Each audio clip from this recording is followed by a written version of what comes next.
What's up guys, Mike Burke here with Inside Real Estate Photography, and in this video I'm going to show you how I edit my Twilight real estate photos.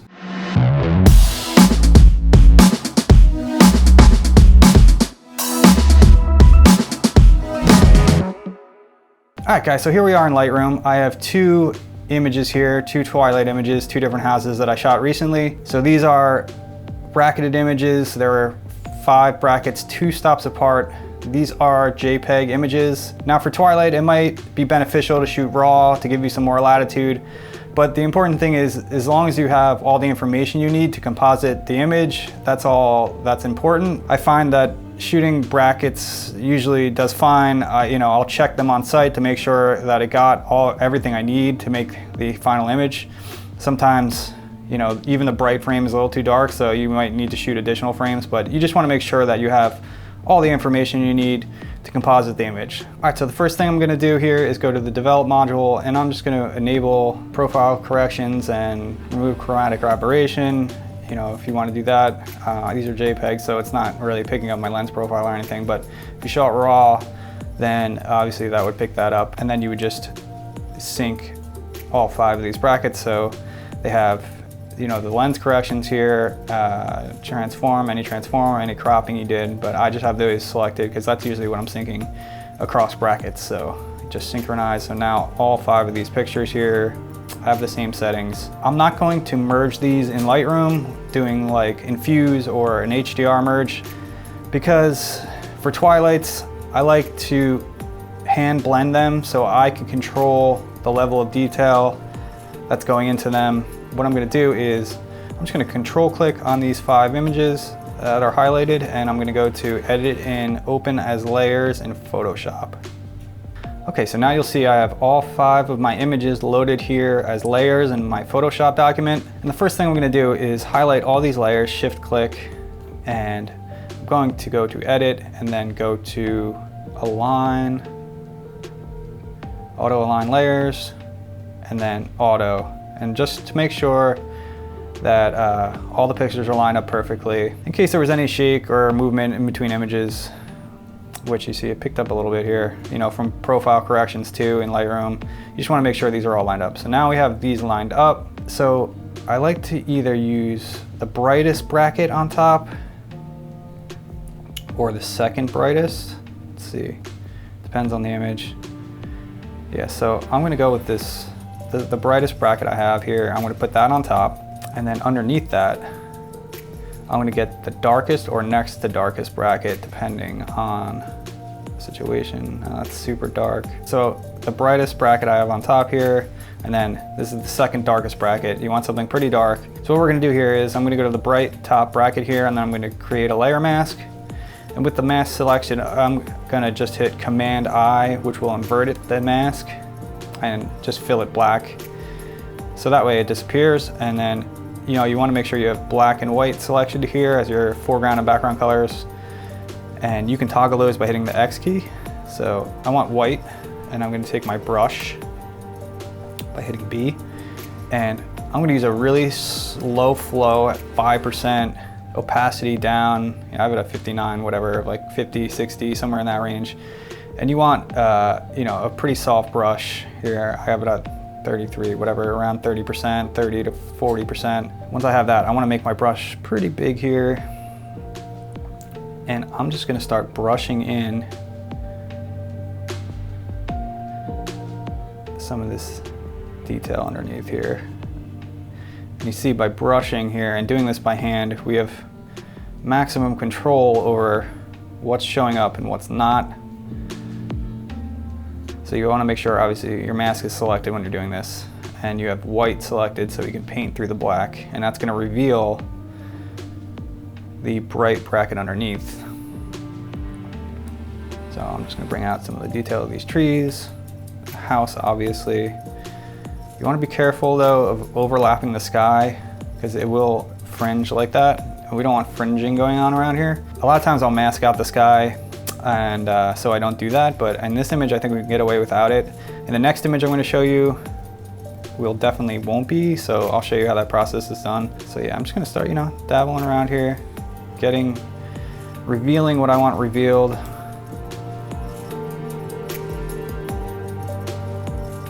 The house. And you know, sometimes I tend to go too far, maybe in the beginning, and then I'll back it down again. So, you know, if say you went too far and you thought the house was too bright, you would just hit X, switch to black, and then you can just dim it back down again. So, you know, it's just a game of revealing what you want revealed here and dimming down what you don't. And now we have maximum control over what we're showing and what we're not showing here by hand blending this. So that's looking good. You know, we want to leave these trees dark anyway. They're in the background. You know, these trees will be lit up by this landscape lighting. We want some overflow of the lights here in the lawn. You know, this might be a little too bright. I'll back this down on the driveway. There's some black here. I'm just painting black to dim this back down a little bit. It's just playing around with it here, going back and forth between white and black just until you like the balance that you have here. Like even this foreground, like the street, we can kind of darken this up a little bit. You know, almost like a vignette effect. So your eye's drawn to the house. You don't want too much of this foreground really showing up anyway. So darken this up a little bit. All right, that's looking pretty good. Now I want to see what else here we have. This bracket down here. I like some of the lighting here on the house and the driveway lights here, the orangish color. So I'm gonna just bring that up to the top and we're gonna add some of that in there. So again, I'm just gonna add a layer mask, make sure the mask is selected, hit Command I to invert it, and that'll make it disappear and turn black. So now with our white, make sure we have white selected over here. We can start painting in some of this too. You can see it's adding some of that color in from the lights here, some of that orange color. More drama, you know. The Twilight images are all about the drama, so we want these to look dramatic, not too over the top. It's easy to get carried away with these, I think, and I see a lot of Twilight images that are just way over the top and look cartoonish. So, you know, you want to make it look dramatic, but also make it look natural too. So if I toggle this on and off, see what we did there. It's just bringing in some of that lighting there and making it look a little bit more like it should. It was a little too bright before. That brought it down, added some color in there. I'm just gonna flatten this image, hit Command E, it will merge all the layers. I'm going to crop out this fringe here.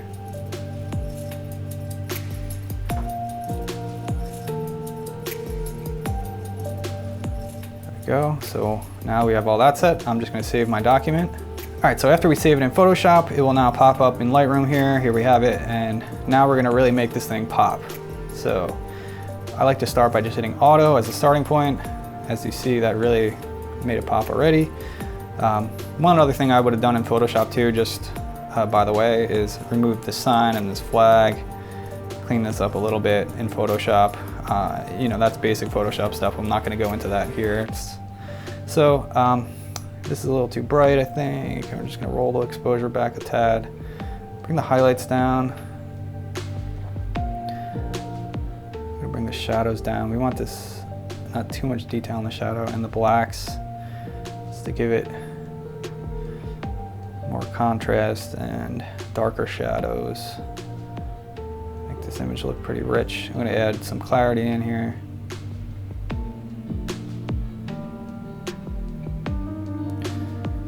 It's looking pretty good. Now, this sky is decent.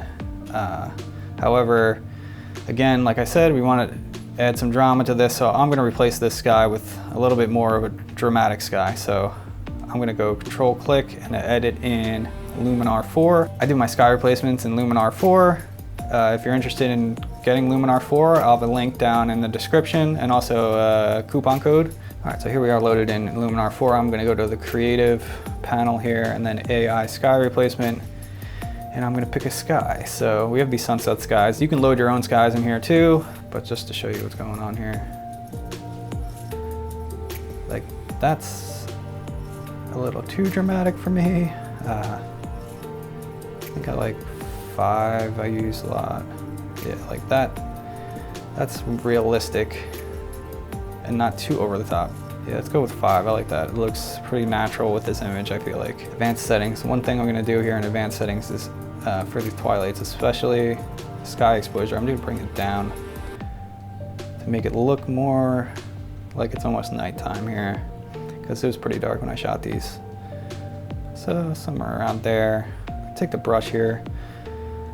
When you do a sky replacement in Luminar, it does cast some color over the rest of the image. So I'll just take the brush here and kind of take some of it out and see kind of what it's doing and whether I want to keep it in there or not. The house looks better without it, I feel like. It's just for the house, really. The rest of it is fine. All right, so I like that. So I'm just going to apply that. All right, so now we have our awesome sky in here, and I'm just going to make a couple little more adjustments here.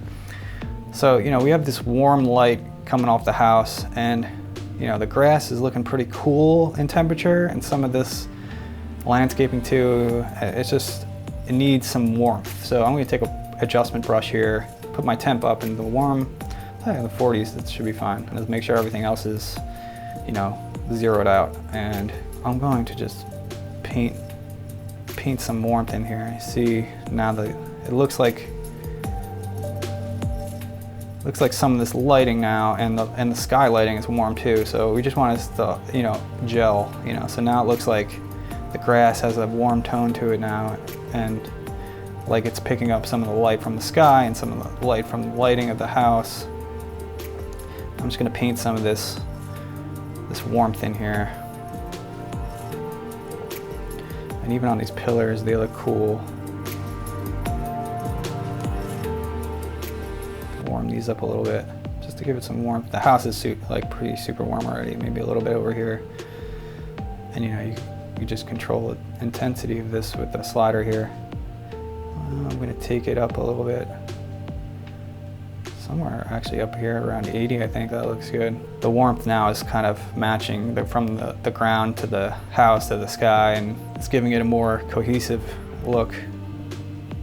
And I think that's it, guys. I think that looks awesome.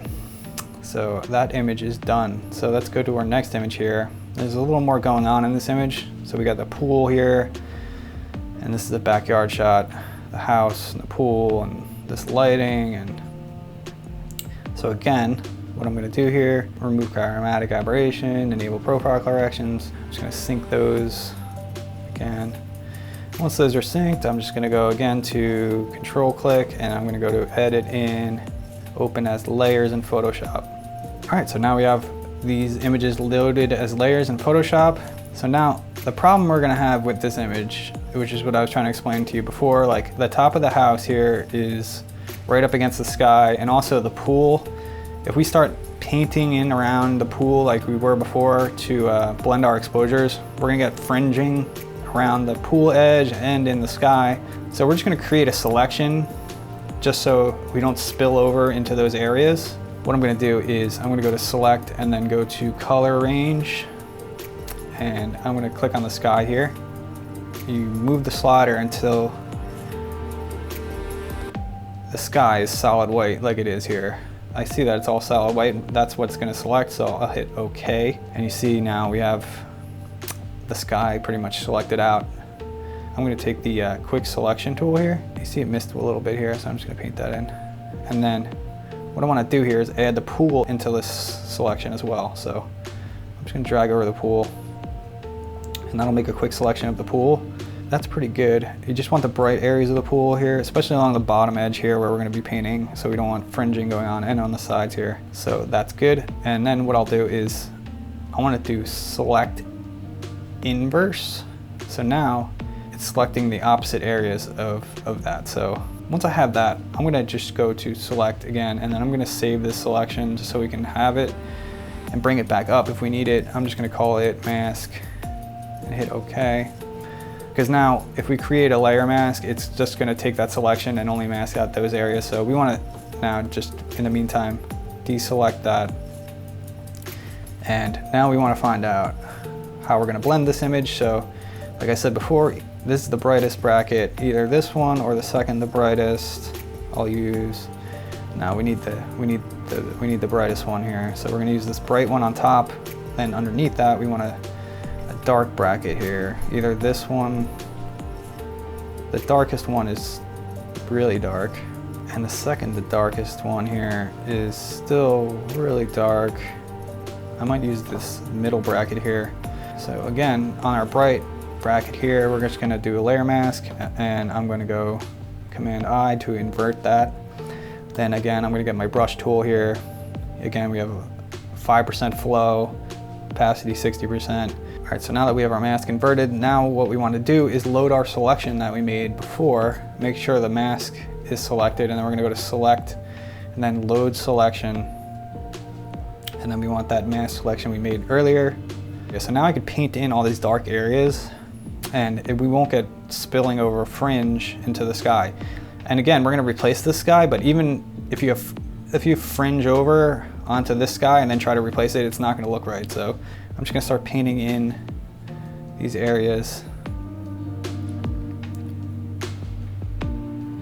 So you see, I can paint over this edge now of the pool, and it's not brightening up any of the pool or fringing that out at all. So now we can kind of freely paint. Again, I'm not gonna paint up here because these trees are far back. We want them to be dark anyway, and we just wanna bring in some of these closer trees, some of the detail in here.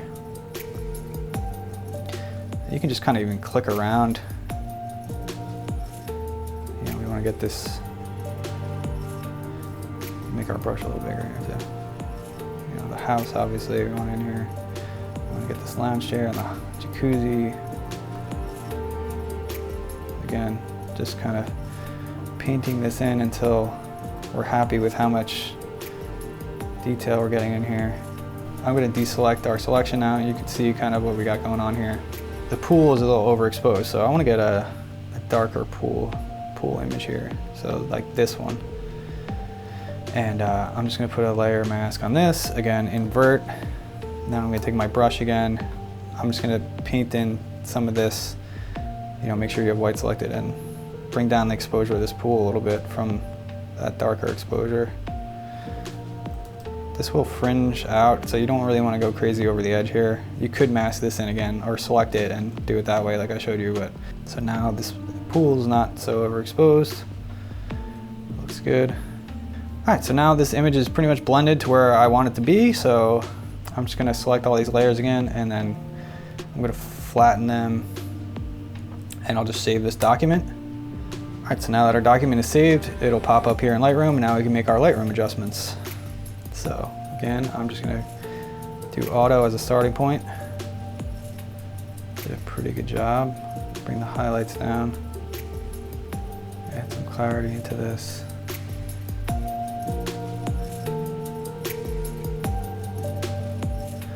One thing you could do here though, I think with your luminance, like bring this red down, just make this jacuzzi light really pop here, and the pool too.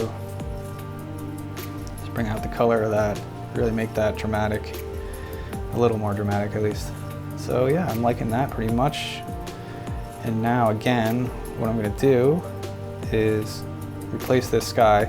Again, I'm gonna control click on this. I'm gonna edit in Luminar 4. All right, so here we are on Luminar 4 again. I'm just gonna go to the Creative tab and AI Sky Replacement again. Let's pick a different sky. Sunset 1 I use quite a bit. Kind of goes well with this image too. And again, I'm gonna go to Advanced Settings, Sky Exposure here. Bring it down. Make it look a little bit more night, or close to night, I mean. So you can see what it's doing here. That's a big difference.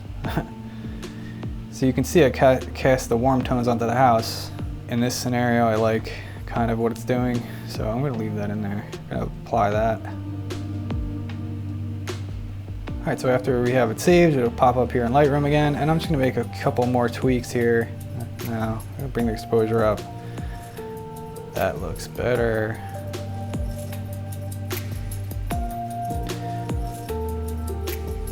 Shadows down here about it. It looks good to me. Looks cool. Just gonna bring this image over to our other finished image. So now we have our first image and this image. And now we're ready to export them. The last thing I want to do here is just, I'm going to manually add sharpening. You could do this when you export, but I like to manually do it. Usually end up somewhere around 50. Do the same here, add some sharpening to this.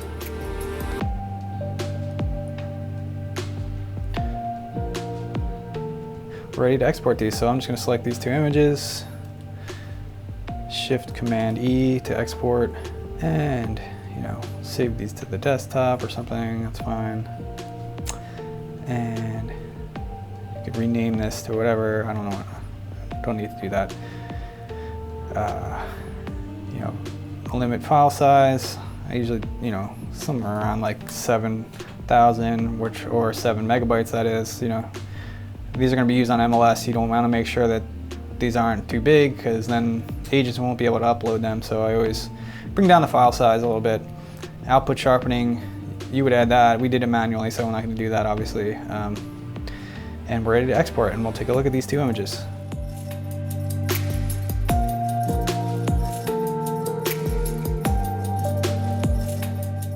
Alright guys, so I hope this video gave you some insight on my method for editing Twilight photos. If you have any questions or comments, please leave them down below and I'll try to get back to you. If you found this video helpful, please hit the like button and subscribe if you haven't already. Thanks again for watching guys, and I'll see you again on the next one.